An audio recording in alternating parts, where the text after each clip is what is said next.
All right, it looks like we're ready to get started here. Good morning and good afternoon, everyone. Thanks for joining. My name is Nate Randall. I'm going to be your host for today's roundtable discussion entitled Go Big and Go Home, Scaling Modern Remote Workforces.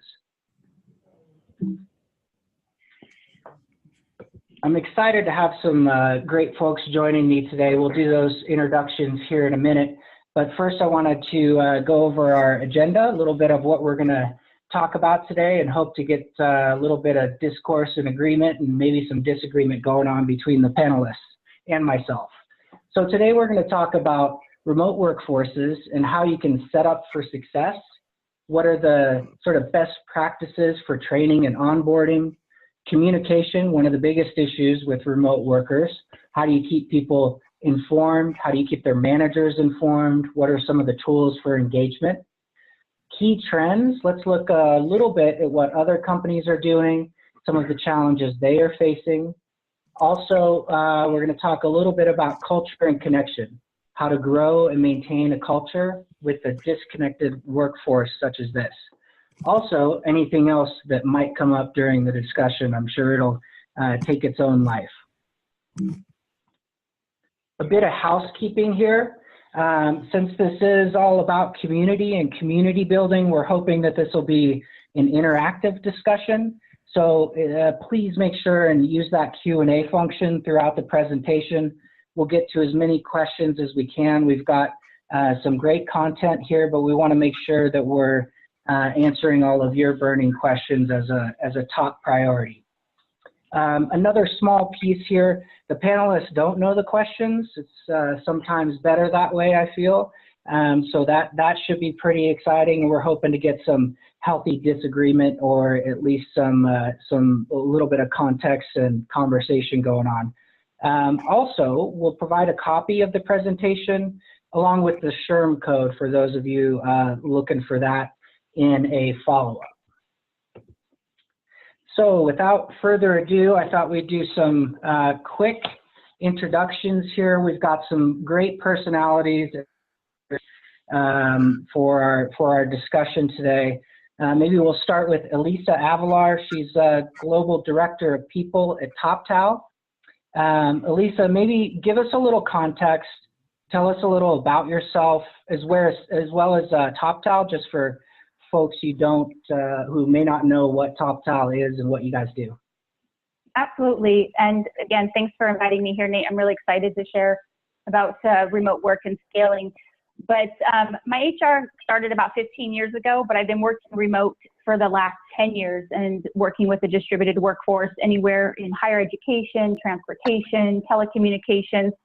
So I've done a variety of industries, and now I've been at Toptal for just over 3 years. And we are a completely distributed workforce where we connect top talent with clients that are in need of that expertise without boundaries. And I think that's really critical as we expand our employee or team base, and that we don't have to worry about state lines or country lines, that we can really acquire the top talent for the right role and skill that we're looking for. And that's what Toptal does, not only for our clients, but also internally as our team members, as we're distributed over 70 countries. That's great. So you guys don't have a concentration or a large head office. Is it 100% remote, or how is that breakdown?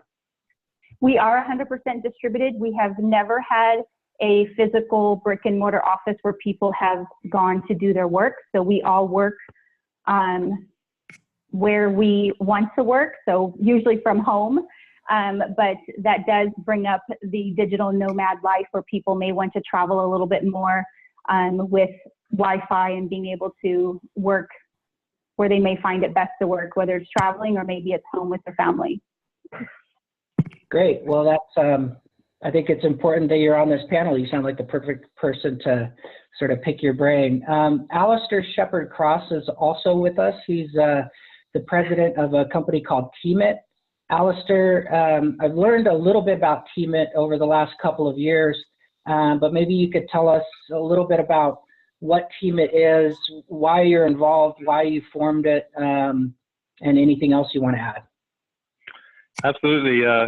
Hello, everybody. Great to be here, part of the panel. Yeah, so we're actually based up here in Canada, Western Canada, and I've been in the recruiting business for over 20 years now, and we started Teamit about 3 years ago, which was focused more on the concept of high-performance teams. Rather than placing individuals and trying to mesh a bunch of individuals together, the idea was to get high-performing teams, so groups of talent that have actually worked together before and want to get the band back together or keep the band back together. We wanted to be representing them.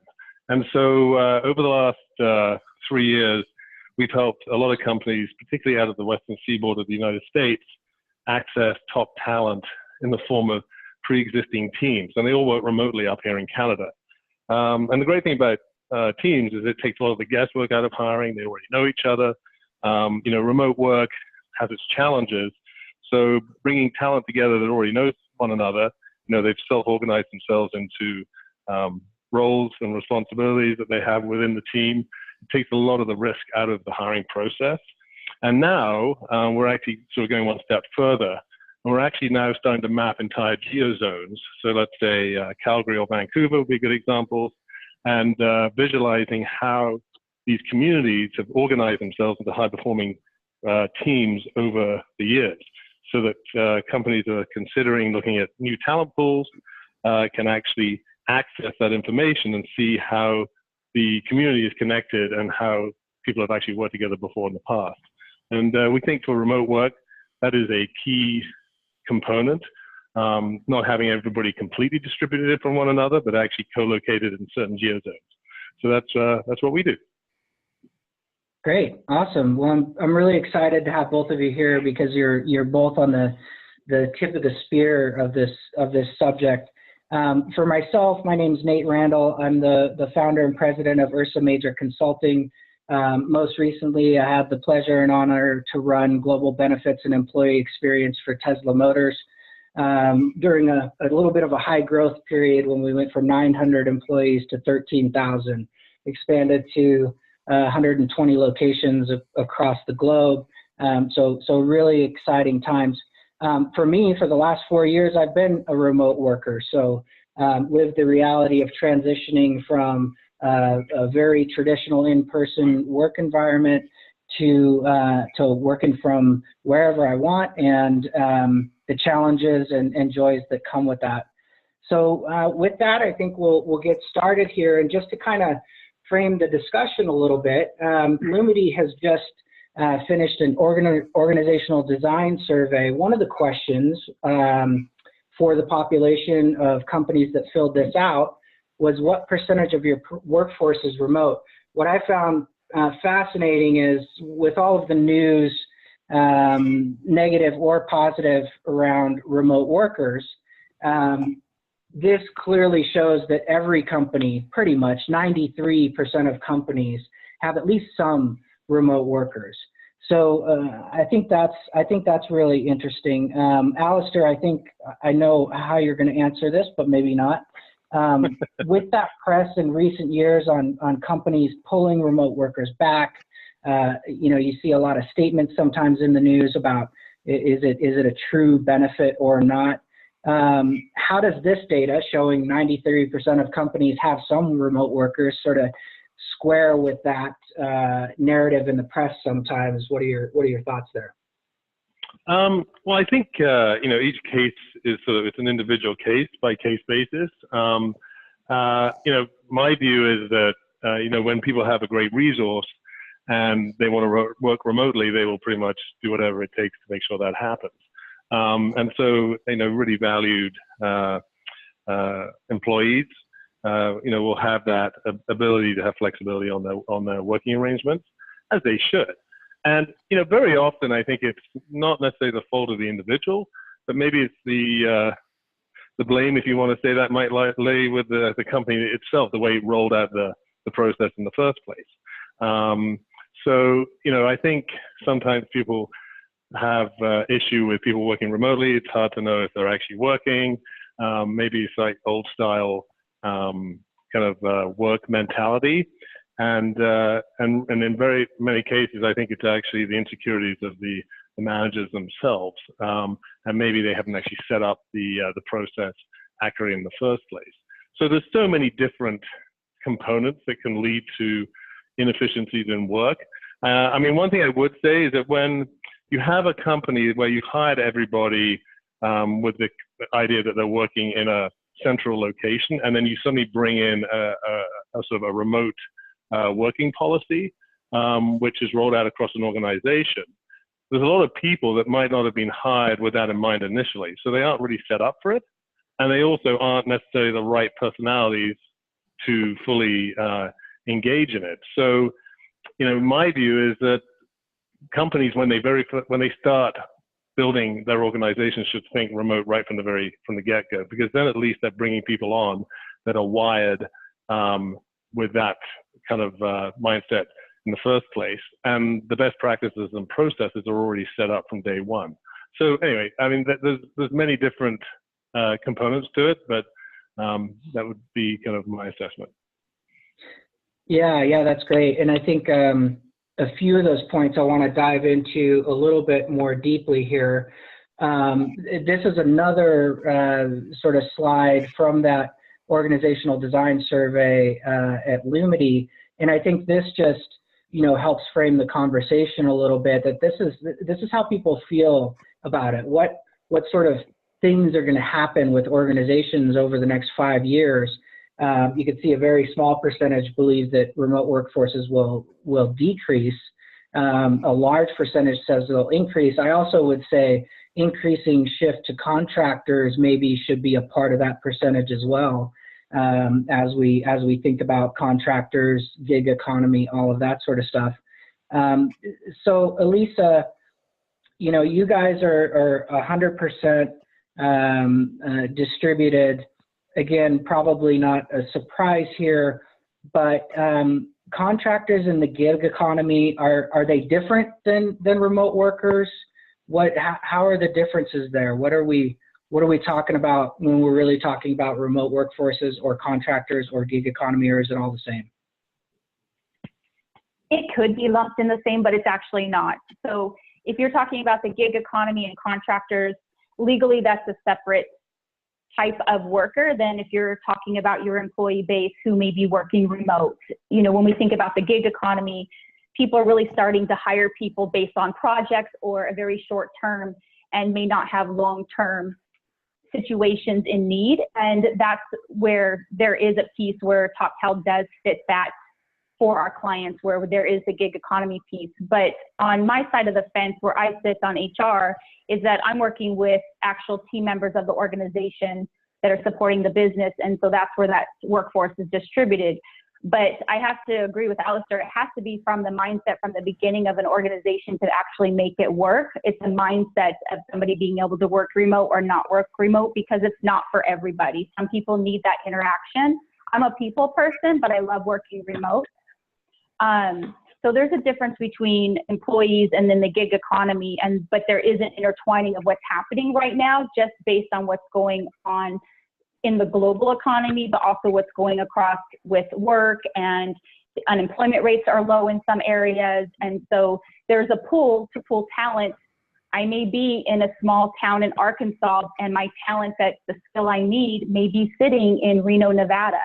And so at that point, I may be hiring somebody for a project, and you know, that's where you start to see that gig economy, and the boundaries have been lowered for us to pull in the skill from wherever they may be versus just in our state boundary or city limits, which really opens up a whole new element of the work environment. Yeah, absolutely. And to one of the points that you guys both hit on there, I think this is, everybody can read this if they'd like to, but one of the big points is, you know, working from your kitchen, like Richard Branson talks about here, or I'm in my den currently where I like to do a lot of my work from. One of the big fears from employers is, you know, how do I know you're working? How do I know where you are? Sort of this control thing where I can see you at your desk when you're in the office, and there's this big fear. So how do employers or managers get over that? Because it's one issue to say we support remote working, But if your manager is constantly badgering you to know where you're at and what you're doing and what's happening, then, you know, that's contrary to the whole purpose. Or does it even matter? I mean, what's your view, Elisa, on sort of that fear from employers? Just get over it, or what? That is a great question, and I think that's whether they're in an office or whether they're sitting in their den as you work. I think the manager's always wondering if someone is actually working. And let's be honest here, whether I'm sitting at a desk in an office where there's a ton of overhead for me to have that place to go to work, or whether I'm sitting at my home, at some point somebody is probably scrolling social media or looking to buy something, and it happens. So let's get past the fact that we all know that happens at the workplace, regardless of where they may be working from. But it does take an immense amount of trust, and that's where the recruiting and process comes into play, where you're hiring a different type of person. You're already hiring somebody that's self-disciplined. You're hiring somebody that's an expert in their skill and their industry. You're hiring a different level of worker that's driven by different factors of their employment. They're not looking for just a place to go work. They're looking for a place to go add value and to use their time wisely, because now the average worker is looking for balance. They're not going to live and die for their employer. So there has to be some sort of trust. They're trusting that they're going to have a job to come to tomorrow, and the employer's trusting that they're going to do their work. And it all comes down with trust and the daily intention of, communication and making sure everybody understands expectations. It's no different than when you're in the office managing expectations, whether I'm 3,000 miles away from you or 3 feet from you are the same. And it boils down to communication, trust, integrity, those basic values that most organizations already have. It just is, how do they handle them on a regular basis? And there's a different mindset, a different type of worker, and there's just different training that's handled inside. And maybe, Alistair, you can either agree or disagree with me on this. If someone is not working, you'll know. Exactly. I mean, it's 100% agree. I mean, it's pretty obvious if someone isn't working. I mean, you set KPIs just like you would in the office, or goals, and you can track that. I mean, if someone is not delivering, then it's pretty damn obvious. So, and from my experience, just, with, we're a little bit different because actually I don't work remotely. I work in the office, as do most of our team, but all the people we place in our industry are all remote. And part of it is I like to be in the office. It suits me. And so it's not, as I say, it's not for everybody, but all the people we actually place work remotely. And the difference there is that they're set up for it. That's what they want. They're only looking for remote work. And I think the challenge can arise when you have these internal employees that are mandated to start working remotely, and maybe everyone doesn't buy into it. And then there's sort of concerns and questions and some distrust that goes on. But at the end of the day, it's easy to manage. You can see if someone's producing, don't question when they're doing their work and how they're doing it. If they're delivering, then you should be happy. I mean, one thing we noticed is that people are much more efficient usually when they work remotely, because if they really like it, they don't want to lose it. And, they don't get stuck in endless meetings, which don't need to happen when you are in the office. And when they do come in, they try and be as efficient with their time. So there's, I think it can certainly breed a lot of efficiencies by working remotely, but, it just has to be managed properly. Yeah, and I was just going to say that, not to beat a dead horse, but when you are required to have face time from 8 a.m. to 8 p.m. in an office, just look around and see how much time is wasted. When you're at home and you have the probability of finishing your work and going skiing or something like that, I can guarantee you're going to get your work done as fast as you can. You're not going to mess around. And so you do see many times that that quality and efficiency of work increase. But one of the things you touched on, Alistair, and with remote teams, so you guys are, your actual team is not remote, but you're placing these remote teams. So onboarding is one of the big issues that employers struggle with. You can see here 43% say onboarding remote workers or teams is a challenge. So what can we do to overcome those challenges? I want to get in the sort of meat and potatoes here of actually having remote workers. What are the ways that you can speak through onboarding with folks? Right. Well, the way we do it with the teams we place and all our clients is they go through the interview process, and then they'll actually, once the team is hired or individuals are hired, because quite often we'll place one person and then we sprinkle in the team around them as and when other people that they worked with before become available. And so they'll actually fly them down to, head office. And it'll be, every company is a bit different, but, it's a week or 2 week onboarding. And that just sets the tone.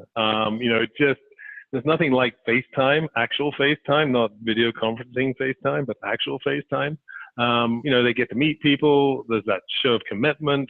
They're getting off as an employee on the right footing. They feel that the company's committed to them. I mean, all those key pieces that set the trust at the right level are essential. And so we mandate that with our clients that to have actual FaceTime with team members at, let's say, the head office. Yeah. It's and then we do that piece and we do regular is, check-ins. Yeah. Sorry, go ahead. Yeah. No, I was just going to say that piece is eerily similar to Tesla's philosophy when we were, scaling at 100 or 200 people a week across the world.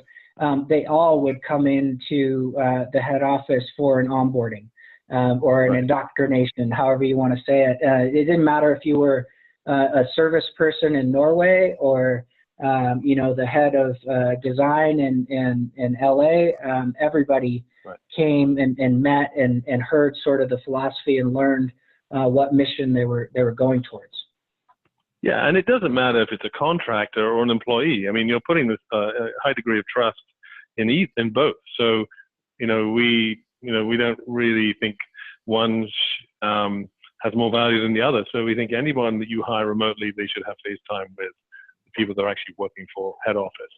And then there's the regular check-ins. The first 3 months you want to check in regularly, make sure that they're performing and that they're comfortable. So again, it's that feedback loop. Make sure that they're set up, like the onboarding part with communication tools. I mean, that's really one of the things that's really driven this whole movement into remote work is the communication tools. So having, access to, Slack channels, and Zoom, any of the video conferencing tools out there. There's the whole, stand-ups, daily stand-ups. And I think also something that really helps is reporting into a manager within the organization, so that they have clear lines of communication, so they know who they should be reaching out to if they have questions or concerns, and that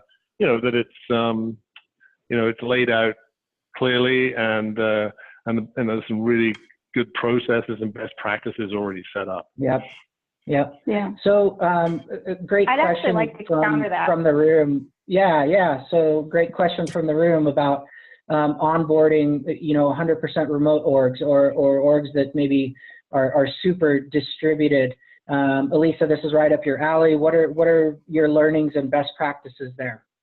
This is right up my alley because I've been onboarding remote organizations for 10 years. And over the 10 years, I've done some not so great ideas, but then I've had some really great ideas that I continue to move from organization to organization. And I won't disagree. Face-to-face is always going to be the one human element that we all need. I always say we're mammals, we run in packs, so that human touch and element and face-to-face and being able to feel the energy physically is always going to be a need.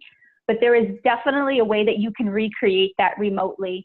And so what I always like to start from the beginning is, Nate has the perfect slide up, because I always think of the employee life cycle doesn't change regardless of whether you have an office or a remote organization. It's still the same. And so when you're hiring remotely, don't assume that someone knows how to work remote, even if they've worked remote before, because your organization is different. You have different anomalies and nuances and things of that nature. So you just don't want to assume that they know how to do this because they've done it before. I can't stress enough is the intention of communication and over communicating, and that starts from the time that they sign their offer. You know, I've been in places where we have a plan from the day they sign the offer until their first day where there's communication always going. So there's always that warm, just continuous handoff until their first day. And so even if there's a long period of time between the offer and their start date, there's still continuous, you know, you're keeping the candidate warm because that's a long period. They sign an offer, they give notice, and now everything goes dark until they start. That's scary. And so it's really important to keep that warm communication up, you know, sharing snippets of things that they can prepare for, how to prepare their home office, or ideas, you know, of how to work better remote. And, oh, if you find out if they have kids, if you have like an ambassador program, and so you can connect them with people of hobbies. And, you know, we have a lot of foodies at Toptal. And so we like to connect people or people that have pets and things of that nature. So always giving them ways to create their groups. Organizations have groups and discussions inside of their internal intranets. And so you want to do the same thing with the remote. If you know somebody has an animal, immediately connect them to the pet channel. If or someone's a foodie, then connect them to the food channel. If someone, you know, travels a lot, connect them with a group of people that travel a lot. But I will say is I always connect face to face. And I have to be honest, this is really odd that I'm talking to a group of people without seeing them because all of my meetings are always on video. I never, ever, ever not have a video call. So I always want people to see my face over and over and over again, and to make sure that we make that connection, whether it's a 5-minute conversation or whether it's an onboarding call or whether it's to talk about, you know, maybe somebody's performance with a manager. It's always face to face so that there is that relationship building. So doing it remotely, it's exactly what you're doing in a building, but now transfer that. What does that look like? Okay, you're meeting with them. Great. Get on a Zoom call, get on a Blue Jeans, whatever it might be that you use, and get face to face with them. Ask them how their day is. You want to be personable. Just don't get right to the, okay, we're meeting about X, Y, and Z. You know, ask them how's their day going. You know, what do you like to do for fun? So the same thing you would do in an office. So you still have that little bit of water cooler talk. You still have a little bit of that pre-meeting. Ask how your day is going. Did you have coffee? Those kinds of things. It's the same thing you're doing in the office. You're just doing it possibly from the comfort of your home. And so I don't want people to forget that it's still work. And what you would do in the office is the same thing you should be doing, whether you're sitting next to them or whether you're just looking at them through a video. Yep, and we've got a question here about what kind of tools folks use to communicate with remote workers. We're going to go over some of those at the end, or put some up that are pretty popular. But on that note, that's the other thing I would say about, you know, all of this onboarding, retaining, growing, developing. The technology that you put in place is pretty critical. You don't have the ability to go sit in somebody's home and walk through their benefits like you would in an office and take time with them like that. So it just becomes much more imperative to have good tools. One of the things you touched on there, and I know this is always a challenge, but you know, no surprise with the survey here, communication is a challenge with remote workers. I know we've kind of touched on this, so just, you know, really briefly, Alistair, you know, the communication challenges exist. Also, you know, I think there's some onus on the remote worker to make sure they're very clear about when they can be communicated with and how they can be communicated with. But just briefly, what are your thoughts around communication challenges with remote workers? Well, first off, I mean, there's many flavors of remote. I mean, you've got sort of the 2-day-a-week person that's working remotely. You've got a contractor or an employee. Sometimes that can be a little bit different. You've got locally, same country, abroad. And so they all come with different challenges. I mean, when you're hiring remote resources abroad, you've got a time zone issue, potentially. So again, you have to work around. I mean, it's a two-way street. It's partly up to the individual to accept that they may have to be getting online a little earlier in the morning than they normally do, and it's also the employer has to be cognizant of that fact too. So there's a bit of give and take there, but communication. The communication tools now are so seamless that it's a pretty simple process, really. But I think it's important to have, as Lisa had mentioned, regular communication. That is critical.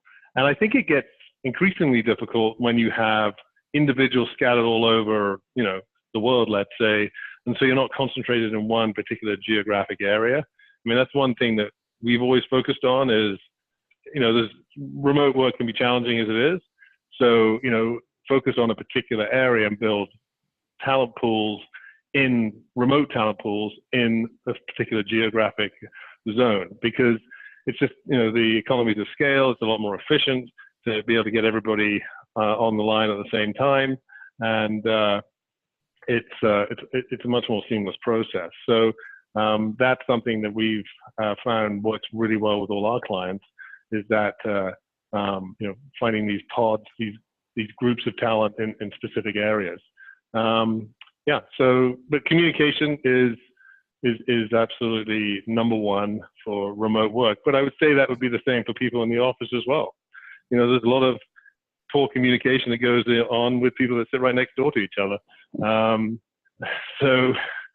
Sometimes when it's glaringly obvious in a remote situation that communication is going to be the number one challenge, people go the extra mile to make sure that isn't an issue, whereas they can't take it for granted sometimes when the person sits right beside you. Yep. And just a quick reminder to everybody, if you want to ask a question, go ahead and hit that Q&A button and you can type in your questions there. So again, to sort of broaden this socialization piece, Elisa, this is probably the one thing that I miss about being in an office, leading teams, is that piece of just talking to somebody other than my dogs and my wife every day. So you really do have to, as a remote worker, make an effort to get out and have that socialization aspect. Let's skip the first one, because I think we can dive into that a little bit. But maybe just on the socialization piece, if you could, do some thought out loud here around the do's that we have on the list. Absolutely. There is so much, I think there's a lot more flexibility when you have a distributed workforce and how creative we can get in terms of connecting with people. And so there's a lot of intention placed into that. And so as we're communicating, and I know this may sound a little corny, but I will set up reminders on my calendar to check in with people. We have a regular cadence to check in with our new hires over the course of 90 days.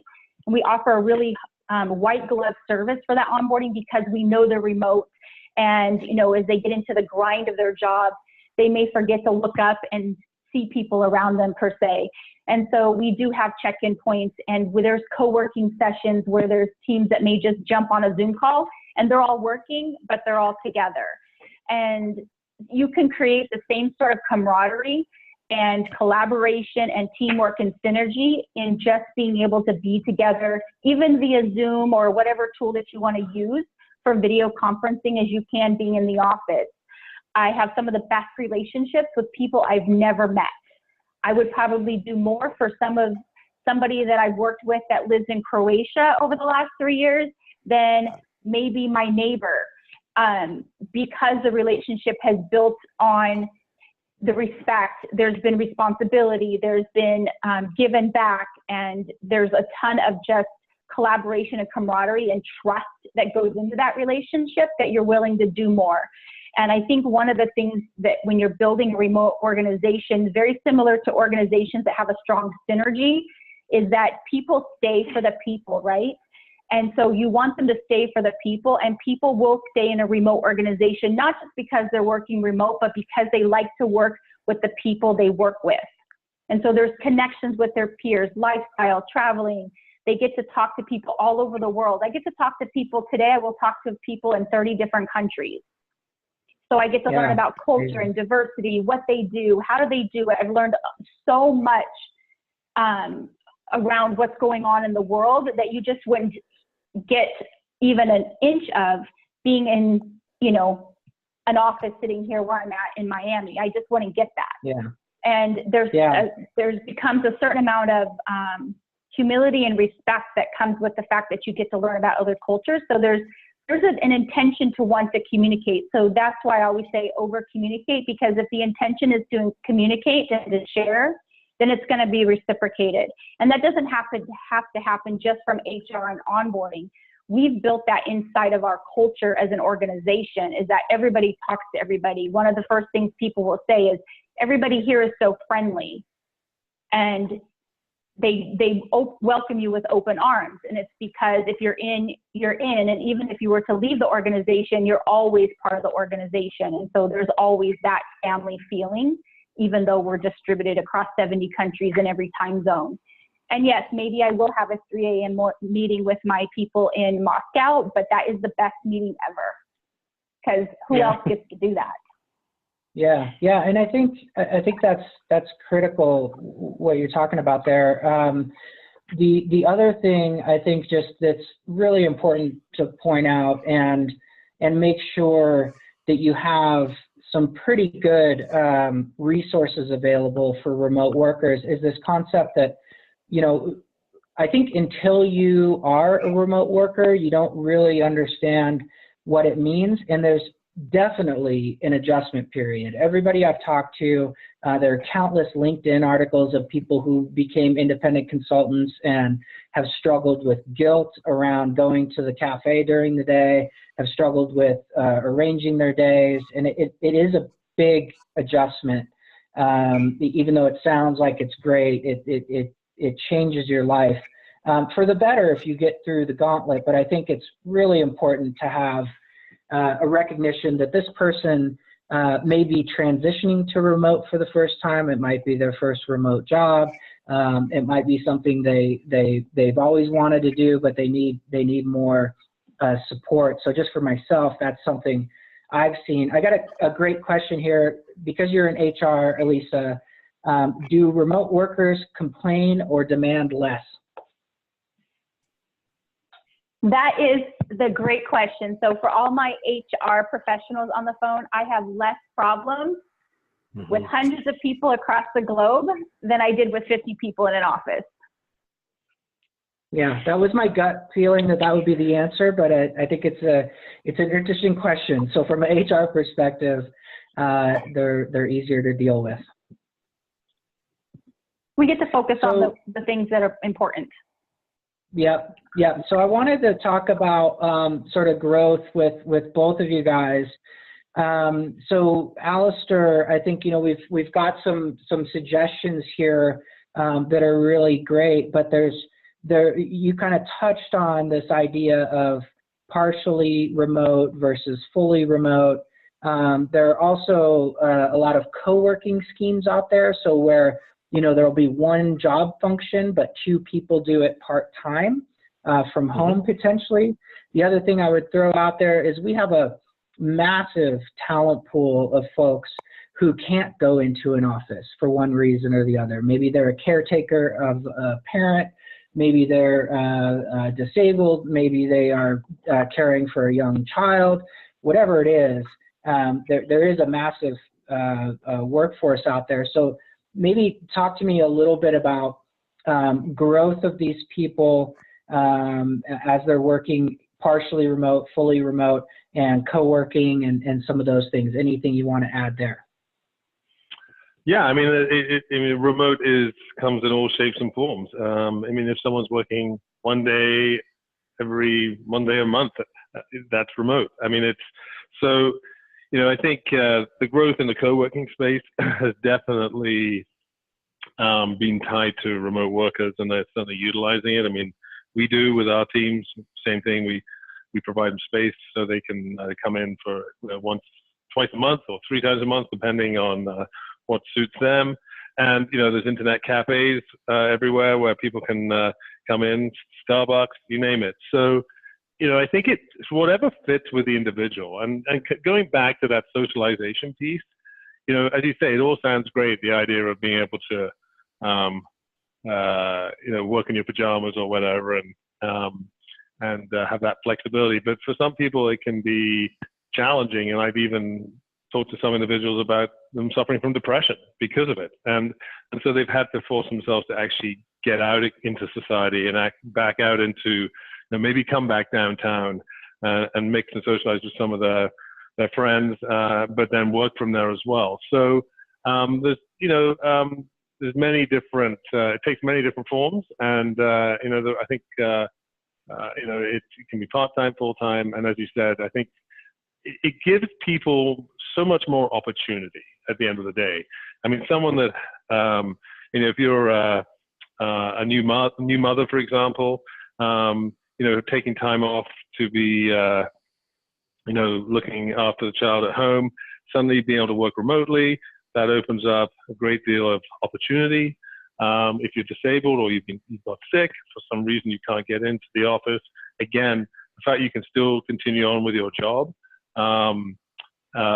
is huge. It stops people from falling out of the workforce and feeling like they're falling behind. So, and that's good for everybody. And then, of course, you've got the whole environmental component, by keeping people off the roads and having them work from home. That's good too. So it just, the boxes that it ticks, I think, are sort of endless. We see it all the time with people that we work with here in Calgary, for example, that they feel that they just have way more opportunity, way more flexibility within the workforce by having the option to work remotely, wherever that might be. And we have actually got a couple of people. We've got a couple of people right now that they're traveling around South America, and there's actually places where you can. There's a company that actually sets you up based on your travel plans, and they show you where all the connected workplaces are that you can utilize, so you can actually plan your trip around your work schedule. Yeah, and that's a good point. And I think the other thing that I've seen be very successful in these organizations that truly make remote work are you're able to open up the entire world of potential rock stars to your organization. Just because the person is not in your city or your county or your time zone, even you can really recruit the best in the world. So with that, recruiting. I had one quick thing to jump in there, because when you start a company, your assumption is it's going to be super successful, and if you think that way, then you are guaranteed to run into a resourcing crunch if you don't think remote, if you're just relying on your own geographic area to hire in. So it's going to happen eventually, and it's so much easier to make it work when you start thinking remote from day one. I can't stress that enough. Yep. So how do we retain these superstars and rock stars? Elisa, I kind of want to throw a little bit of a context on top of this, or an idea on top of this, that for me, I really have held dear the ability to organize my work around my life, not my life around my work. And when I chose to go remote, my son was a senior in high school, and we did it for a particular reason, to be able to be a bigger part in his life after working so many hours for so many years. So I really do hold the ability to organize my life the way I want pretty dear, and I think many remote workers who have made that transition are the same. So you've got this superstar that you've recruited. They're doing great. They're doing the thing. How do you retain these folks? We see some bullets here, but what are your thoughts about retention with your remote workers? The first thing that I think we can see through a lot of surveys over the last 3 or 4 years is that people want to do work that's impactful and valuable. So it's allowing them to work on projects or initiatives that are important to them, allow them to grow. And that really helps with career growth internally. And you don't know it at the time, but you're building your next leader, right? And so that's the goal, is that you're bringing rock stars in and you're allowing them to grow into their next role within the organization. And so that's really where the organization needs to have a flat mindset. It's not hierarchical where you can only go up, but you can go sideways based on additional skills that you may acquire or learn along the way. And I like to call them badges of honor, in terms of where they've, created these, they've grown into these new skills, and now they're become more and more valuable to the company. And so now they have ownership over items, or they're in charge of initiatives, or they're working in cross-functional teams, or they become a subject matter expert on another initiative because they've been here for a long time and they kind of have some historical knowledge that will be important. And so it's really allowing people to not just stay in the box of their job description. It's really allowing people to have that cross-functional opportunity. And sometimes old school companies may forget about that, is that, oh, this is your job.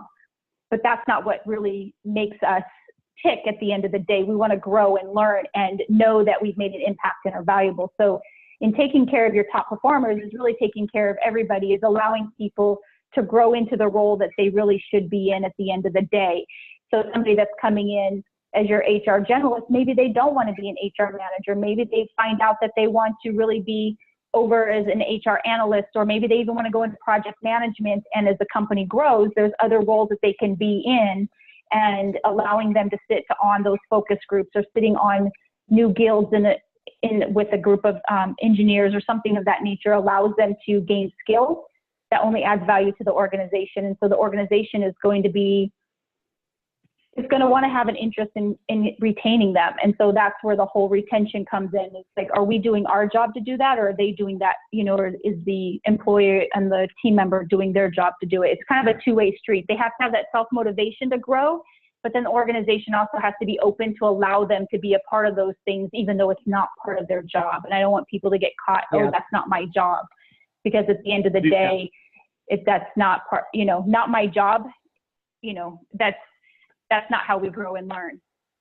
Yeah, and I think, Lisa, do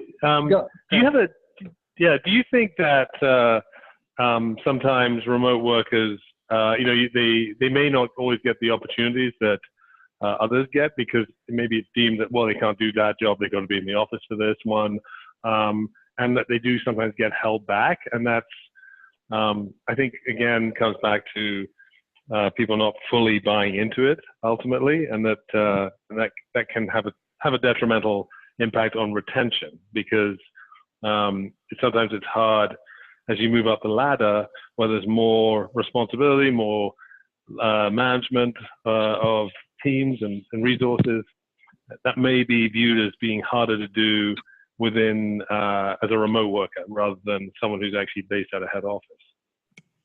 I don't think that's true. And obviously I work now at 100% distributed company, but I've worked at organizations where there was a corporate office and then a group of us were remote, and we were offered the same opportunities. We didn't have to be in the office. And it's really, if you have made yourself valuable within the organization, then there's always going to be a place for you. So it's kind of a two-way street. The organization has to be open to the fact that they may promote somebody that may not be at the home office, but then the employee also has to be doing their due diligence and growing and evolving as well. So it's a two-way, it's kind of, they come to the fork in the road where they agree. And I kind of want to go back to the last month. We had the polar vortex in the US, and places were shut down for days at a time. All of a sudden, all these companies were letting their employees work from home. Well, that's interesting. If you let them work from home for 3 days so that it's benefiting you, why can't we let them work from home more? Because what difference would it make? So I think that was that was a huge topic the last couple of weeks, in terms of companies that didn't have remote policies, but all of a sudden it became in their best interest, and remote became an opportunity. And so I think that's where there can be some disservice to the employees who are willing to go the extra mile for their employers. And now the employers may be understanding that maybe they need to shift that mindset and realize that they're going to be good employees whether they're in an office or whether they're at home. They're going to be promotable at home or in an office. And if there's that barrier, then I have to be honest with you, Alistair, that's probably the not right place for them to be at as an organization. Apparently, the employees' values and the organization's values don't align. And when they don't align, then so I would agree 100%. By the way, up here in Canada, we have like a polar vortex policy. Yeah. 6 months of the year, we're on the polar vortex program. There you go. So it has to be a two-way street. It's a relationship at the end of the day. It's a relationship. And if it's at the point the relationship no longer is 100 from both sides, then there needs to be a decision made. And that's where people choose to leave. The only thing I ask is that when an employee leaves my organization, that they're leaving better than when they arrived. That's all I can hope for when they leave. Yep. And I think, to this slide, the culture of trust, I think we've talked about a lot of this the entire time, right? It all ties in, and you look at the words at the bottom of this slide, and those are key tenets to really any successful work relationship. Culture to me is a squishy word, and it really is about connection. There's a question from Alex here about being a remote worker, and your only sort of communication into the organization is one person, your manager that you have a weekly one-on-one with or something like that. And that's definitely not the way it should be done. It should be very open meetings. You need to feel like you're a part of something bigger, like you guys are talking about. I think that the other thing that I would mention is just from my own experience of the office culture in Silicon Valley, which is still extremely strong, even though these folks are the ones creating all the wonderful tools that allow remote work. At all those companies, or many of those companies, they're still requiring people to sit in traffic 3 hours each way to sit in a room of 50 other people and do their work. So to me, it's, culture is a squishy word, but it really is about actions. And I think if you really want to have successful remote workers, you need to have managers who are trained to deal with remote workers, who are accepting of remote work and understand the motivators there. So anyways, I just wanted to touch on this slide and say I agree with a lot of it. Is a remote workforce right for you? I think that's the question that a lot of people come up with. We've got a question from Trisha around, traditional roles that are maybe more collaborative in-room designers, thinking like that. How do we integrate folks like that into the culture? Also, I think there's a question around the sensitivities of FaceTime. How are you going to possibly get ahead if nobody knows who the heck you are? So maybe Elisa, you can talk through just briefly here a little bit of that FaceTime thing versus what we're talking about, and is it just a mindset and it's just going to take time for the dinosaurs to die out? Well, I don't want the dinosaurs to die out because I think they have a lot to teach us. Isn't that why we keep archaeologists around? Yeah. Humor there. So, but I think, and she brings up a great point. There are a lot of sensitive topics, and, sometimes you just want to be able to look into somebody's eyes to make that connection, and you can do that in Zoom. I think people realize when they're coming to 100% distributed workforce or they're working remote, they have to realize that they are giving up some things. But in light of that, we're always available face to face. Unfortunately, I would love to have to fly to somewhere to talk to somebody. You wouldn't have to twist my arm. But those conversations are really built over relationships and just being in touch with your workforce and really being available. And that's how I built my credibility over time as a remote HR professional. First of all, HR, no one wants to talk to HR to begin with. And now I'm not seeing you face to face. So now it's like a double whammy of of trust, right? So I try and make as much FaceTime time with people, or you know, message them and ask them how they're doing, or if I see something they did, you know, recognition, the whole recognition piece we talked about, retention is like, I'm always having my eyes and ears peeled out to find pieces to connect with people in the organization. And yeah, that works now. It may not work when I have 2,000, but I'm expecting my team to be bigger, and I'm hoping to lead by example and saying, this is what we need to do as a remote workforce. There's an intention of having to make that connection. So there's just, the worker has to know that you're just not going to get that face-to-face time, but knowing that you're still that person, that trusted advisor that they can go to in terms of that. Yep. So Alistair, real quick, this sort of final question here, if you could sum it up in 2 minutes, how do I know if a remote workforce is right for me? Well, firstly, if you're constrained locally, then clearly you have to look at some other creative options to find talent, because you know, the remote workforce is certainly one that is a definite option. Because something you can always think about with remote workers is that it's a way to move into a new talent pool, which ultimately you may then set up a full-time office around. So it doesn't, and then some of these resources might not actually be entirely remote. There may be actually a centralized location where they can come and work out of when need be. And so accessing remote talent doesn't always mean that they're in some far-flung place that you're never going to set more permanent roots in as a company. And I think, you know, if productivity is there, if retention is there, and if you are able to secure top-end talent that you would never be able to afford and be able to access and retain if you went through traditional recruiting within your own geographic area, then it's right for you. And I think it's also important to understand, it goes back to one of the points from a previous question that was raised around, you know, not every role might suit remote. And so it's okay not to be 100% remote. Certain roles, you know, in certain organizations fit better in-house. And so, you know, don't feel that it's all or nothing. And so I think, you know, if you're geographically constrained by talent, then you have to look at the remote option. And if nothing else, it brings so much more diversity to your organization.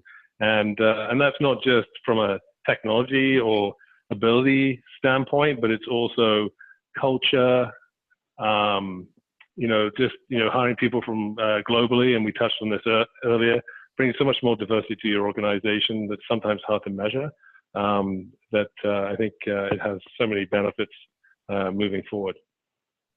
Yep. Yeah, and I think based on this conversation, what I've taken away is, from the company's standpoint, the manager's standpoint, HR's standpoint, everybody involved, the remote worker's standpoint, it does take work to do this well, but the benefits are potentially huge. Elisa, do you have any closing thoughts about that? I have a slide up here of some of the useful tools that are out there. I think a few of the questions are around managing, you know, benefits, payroll, healthcare, data security. To me, the tools are key, but do you have any other sort of closing thoughts before we wrap up here? My closing thoughts would be, the word of the day is intention. If the intention is to have a remote team, then the intention for everybody involved needs to know that they're going to have the intention to make it work. It's a relationship. No one goes into a relationship wondering when the end date is. So why would you go into that type of relationship with a new employee or creating a new work environment such as a remote team and expect for it not to work? So there's an intention to make it work, and that means communication, and that means training and more communication, and making sure that there's a personal connection as well as a professional connection. So it's all around the intention that you set in the relationship between the company, the managers, the new employee, the tools that you're using. It's all intertwined, and it does take a village to make the remote workplace work. Yep, absolutely. I love that. And, you know, just in closing here, thank you guys, Elisa and Alistair, for the great conversation today. I really appreciate it. Thank you for having us. And I then- enjoyed it. Yeah, no problem. It was great. You bet. And then also, I'd be remiss if I didn't thank Lumity for hosting the event, and also everybody else for attending and putting up with our banter. So everybody out there, please enjoy the rest of your week, wherever you might be working from.